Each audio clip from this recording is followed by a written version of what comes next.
I'm not going to try to sell this book every week, but I'm going to try twice. Everybody who bought it last week told me how much they appreciated it. This is Narayani Anaya's story of her 10 years with Swami Kriyananda, which were the last years of Swami's life. It's a beautiful Christmas book because it's just, you just sit down and read it for an afternoon and it really brings the presence and the experience of Swamiji really close. So we have them in our boutique. That's all. This sermon, this particular reading about the 10 virgins, which Swami doesn't even bother to have the whole biblical story because it's so complicated. And every time I end up having to speak on it, I always talk about how much I don't like it. So I'm not going to say that this time. Actually, I saw it from another angle, which actually interested me, so I'm very interested in it today. It came out partly because yesterday I was giving a class about, I think the title was called Cradling the Baby Jesus. It wasn't our most popular class, but those of us who came had a really good time. And Ramurti, who was responsible for the title, which I wasn't really happy about until he explained it, and then I really liked it. He reminded me of things that I myself have said. When you talk as much as I do, you're vulnerable. Because you always said it somewhere and someone can wave it back at you. But I often talk at Christmas appropriately about the spiritual bhav of loving God as a baby, which is really not at all common in the West. We do it at Christmas, but we don't actually know what we're doing. We celebrate it more just like a happy story and the angels. I mean, if you stick with us through Christmas, you're going to see a lot of angels and shepherds and wise men, and we just play the story out to the absolute hilt on Christmas Day. On Christmas Day, we play it out for children, which is even gives us all more license to allow ourselves to really enter into it. But in the Indian tradition, worshiping God as a baby, which is so paradoxical to our mind, is common. Almost every god has a child and a baby form. So when you, I don't know, I suppose you go to the Murti store, you go to the store where all the statues are, and you decide what you're going to have in your home, or you inherit them over generations, and you go into traditional Hindu homes, and they'll have a little temple area, and they'll have their gods. The Murti means statue, but a Murti is an image of God. It's just a statue until it becomes enlivened by your devotion. And the little baby that we know the most about is Krishna, because there's all the stories about Krishna and how he steals the butter and how he teases his mother and all these different things. And you can buy little Murtis of little baby Gopal crawling along. He has a different name. You have little baby ones, and it's just a little fat, chubby little child holding the ball of butter that he's stolen. And it's totally confusing to us that somebody would put that on an altar and then consider that to be an image of God. But what we have to come back to, and what we have to really understand, is even those images are put there because it's a way for us to focus and therefore to awaken the natural love of the heart, and then to, by disciplined, consistent reverence, to train ourselves to have this spontaneous, loving reaction. And if you think about all of life and all of the spiritual path, that's really what we're trying to do, isn't it? We're trying to have a spontaneous, loving reaction to everything that happens to us. Whether it's the sight of an individual, whether it's somebody being really unkind to us, whether it's being frightened by the unexpected, whether it's watching ourselves age, whatever it might be, what we want to have is a spontaneous, loving response. Because it's when we don't that we get ourselves into all kinds of trouble, isn't it? It's amazing to me how well-intentioned we can be and how badly we can act. It stuns me. Just recently, in a very small matter, with a very dear friend, I just very casually said something that I didn't think out clearly enough, And it resulted in, it took quite a lot of time to unravel it. Let's just put it that way. And my remark was extremely hurtful. My intention was not at all. But just somewhere in there, and it was judgmental. It wasn't judgmental of the person, but it was judgmental of an action, of an attitude. And instead of loving it, I just went after it. And we always think we're doing a good thing when we do that. I am the righteous warrior declaring my point of view. I can see what needs to be done and let me help you become better. Whatever it might be, in our world, we may have ulterior motives, but we rarely really mean to hurt people. But that something comes between ourselves and our ability to really express that. One very comforting thought, which Swami gave me many years ago, which I have never forgotten, is he said that God reads your heart. I remember I had made somebody quite upset with me. Let me think how this whole went. I was trying to be helpful. I meant well. I was so sincere. I was extremely tactless. With a great deal of force. And the individual who was the recipient, the unfortunate recipient of my well-meaning but misguided efforts, decided to take his case to Swami. And Swami Kriyananda, he took it to him really strongly. And the next day, Swami, just said something to me about it. And of course, everything that had been reported was false.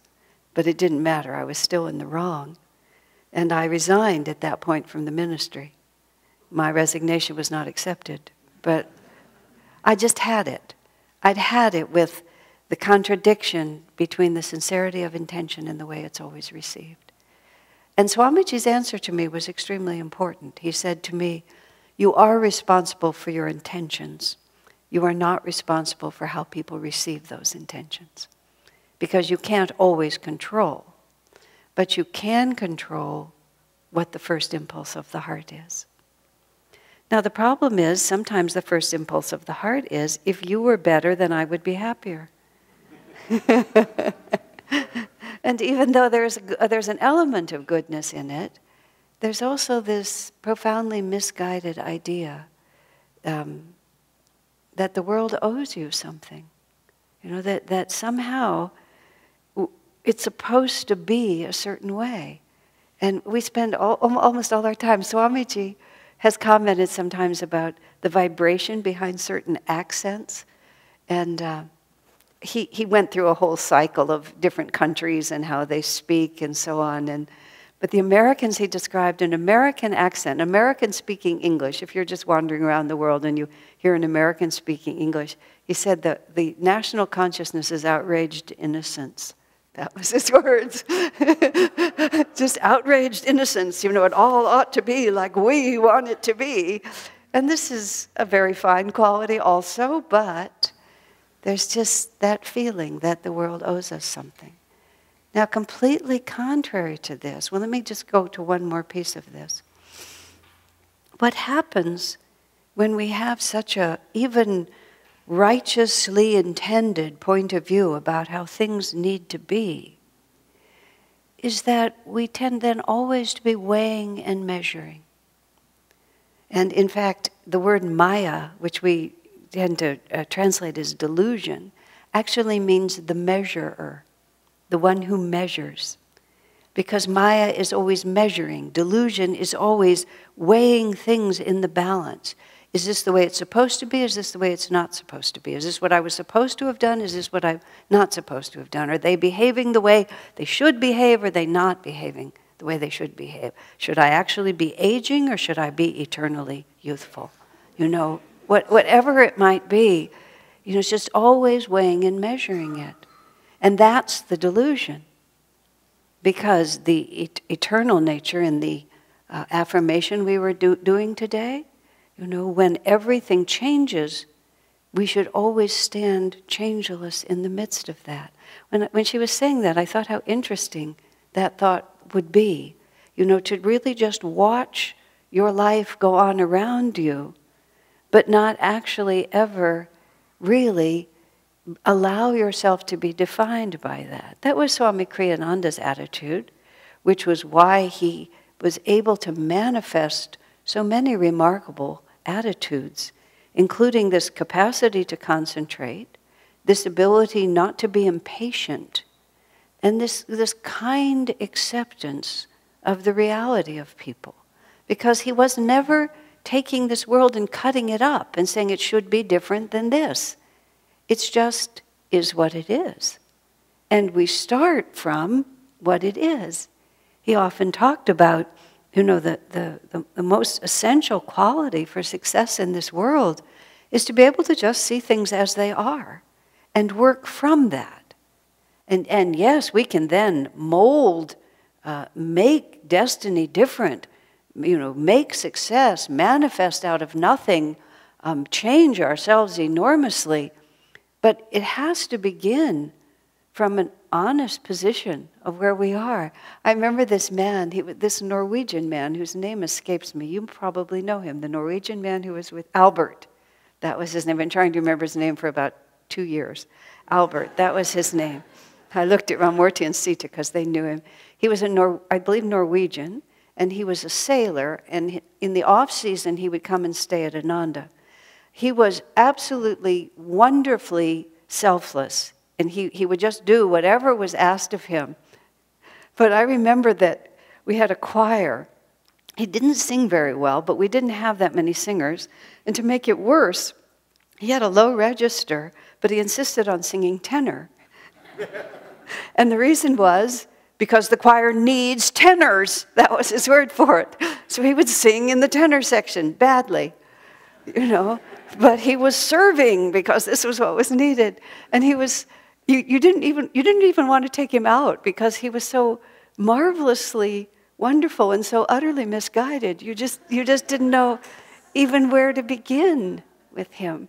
Now, what I was beginning to say, which was much more relevant, was once we get into the habit of weighing and measuring, where it always begins to come back to is ourselves. I remember years ago when Devi, of Jyotish and Devi, who are now the leaders of Ananda after Swami's passing, were teaching the first yoga teacher training courses. This would have been, 30 years ago at least. And Devi said when she first started teaching this month-long course, she thought she had the textbook, she had the information, these people needed to learn this, they needed to get the Sanskrit names of all the postures, they had to know the affirmations, they had to get this, they had to do that. And after teaching the course a few times, she had a completely different idea of what her job was. She said, I'm sitting in a room full of angels, and they're all worried that they're not good enough. She said, she just had one job, and that was just to help them understand who they really were. And even more profoundly, help us understand who we are in the eyes of God. And I feel that the one of the best ways to know who we are in the eyes of God is to see who everyone else is in the eyes of God. I contemplate a lot even when you hear about really horrific people doing really horrific things, how it must feel for Divine Mother to know that no matter who or what they are, they're equally her own child. You have to think about that. I mean, a mother, every person in the world has a mother somewhere. And mothers have, mother is the traditional image, I can say fathers, but we have this feeling of unconditional love, really.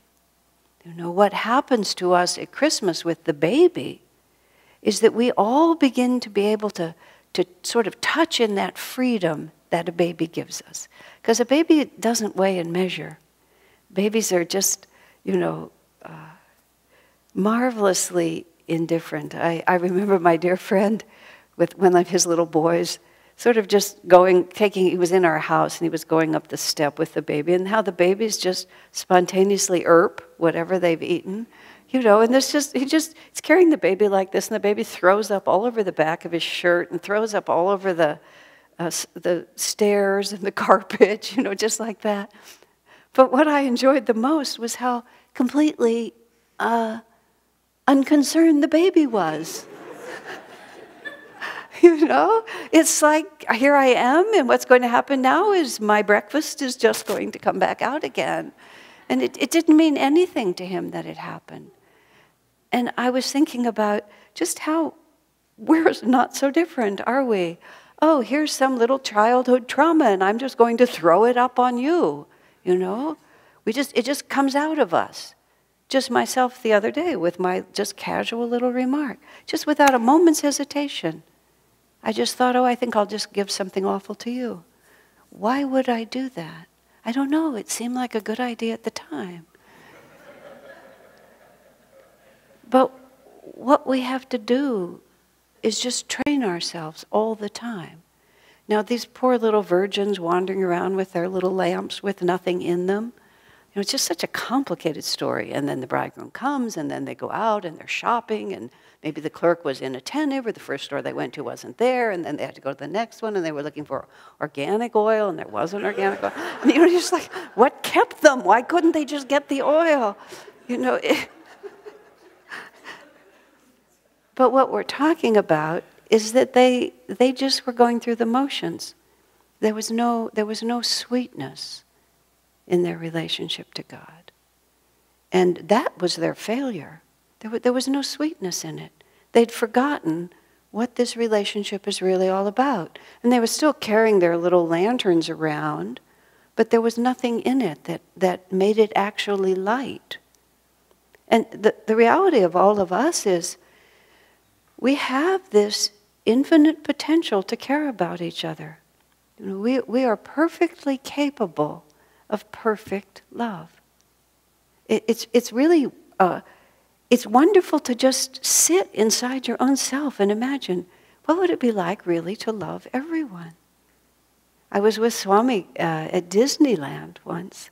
I wrote this story up, so many of you have heard it, but Swami used to like to take us to Disneyland. For one, he thought that he thought Walt Disney himself was just a superb karma yogi, because he said he never did anything halfway. Disneyland has changed, but it was very innocent in the years we used to go, and very bright, and extremely conscientious. Just everything was done to the nth degree, and he liked us to go and see what it looked like to do something really well.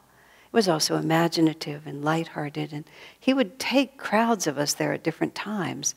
And Swami knew Disneyland very well, and he had all his favorite places, and troops of people. I have several experiences of crowds of people running along behind Swamiji from this display to that ride to this restaurant. And one night we were there, and it was, these are like half a dozen times over a lifetime. This wasn't like once a month we go to Los Angeles, but everybody was gathering for the electric parade. And we were standing there, and there were hundreds of people within view.